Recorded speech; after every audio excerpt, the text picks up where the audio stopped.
দোয়াটা যদি কোনো ব্যক্তি নিয়মিত পাঠ করতে পারে তাহলে ও যাকে হারিয়েছে তার থেকে উত্তম কাউকে পাবে। ও যে সম্পদ হারিয়েছে, যা কিছু হারিয়েছে, তার থেকে উত্তম কিছু আল্লাহ পাক তাকে দান করবে।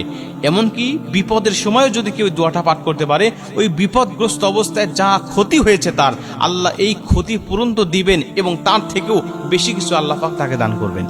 এজন্য এই দোয়াটা আপনারা পাঠ করবেন। নবীজি এই দোয়াটা শিক্ষা দিয়েছিলেন উম্মে সালামা রাদিয়াল্লাহু তাআলা আনহাকে। উম্মে সালামা রাদিয়াল্লাহু তাআলা আনহা তিনি ছিলেন আবু সালামা রাদিয়াল্লাহু তাআলা আনহুর স্ত্রী।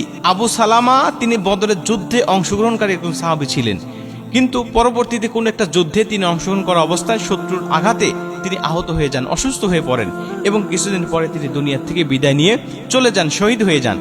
এই আবু সালামা রাদিয়াল্লাহু তাআলা আনহু যখন মারা গেলেন, দুনিয়া থেকে বিদায় নিয়ে চলে গেলেন, তখন তার স্ত্রী উম্মে সালামা রাদিয়াল্লাহু তাআলা আনহা তিনি টেনশনে পড়ে গেলেন, বিপদগ্রস্ত হয়ে গেলেন। তিনি কি দেখবেন, সামনে অন্ধকার দেখতেছিলেন, কোনো দিশা না পেয়ে, কোনো পথ না পেয়ে নবীজির কাছে চলে গেলেন। ইয়া রাসূলুল্লাহ, আমার স্বামী আবু সালামা দুনিয়া থেকে বিদায় নিয়ে চলে গেছেন, এখন আমি দুনিয়াতে কিভাবে বেঁচে থাকবো, আমার জীবিকা নির্বাহ কিভাবে হবে, আমি কাকে জীবন সঙ্গী হিসাবে গ্রহণ করব, নাকি এভাবেই থাকবো? নবীজি আমাকে একটু পরামর্শ দেন, আমি কিভাবে দুনিয়াতে থাকবো। নবীজি সাল্লাল্লাহু আলাইহি ওয়াসাল্লাম চমৎকার এই দোয়াটা তখন তাকে শিক্ষা দিলেন। হে উম্মে সালামা, তুমি দোয়াটা নিয়মিত পাঠ করো, তাহলে তুমি যাকে হারিয়েছো তার থেকে উত্তম কাউকে আল্লাহ তোমার জীবনে বাজেট করে দিবে। উম্মে সালামা বলছে, নবীজি দোয়াটা আমাকে শিক্ষা দেন।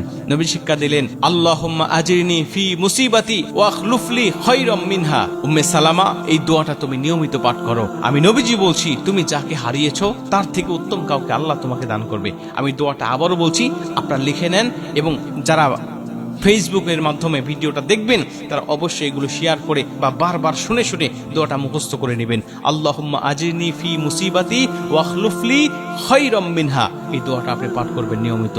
উম্মে সালামা বলেন, আমি চলে গেলাম এবং নবীজির কথার উপরে আমার বিশ্বাস ছিল, ইয়াকিন ছিল যে অবশ্যই আল্লাহ দোয়াটা কবুল করবে। কিন্তু চিন্তায় পড়ে গেলাম যে আমার স্বামী তো বড় সুন্দর ছিল, সুদর্শন ছিল, বড় ভালো ছিল, আচার ব্যবহার সব দিক দিয়ে তার পারফেক্ট, 100-তে 100, তার মধ্যে কোনো রকম ঘাটতি ছিল না। তাহলে আমার এই স্বামীর থেকেও উত্তম কোন স্বামীকে আল্লাহ আমার জন্য বাজেট করবে, আমাদের জন্য কবুল করবে, আমি চিন্তা ভাবনা করে পাচ্ছিলাম না, বা আশেপাশে তার থেকেও সুন্দর কাউকে আমি দেখতেছিলাম না। তিনি বলেন, এভাবে আমি আমলটাও করতেছি, আবার চিন্তাও করতেছি কে আসবে আমার জীবনে।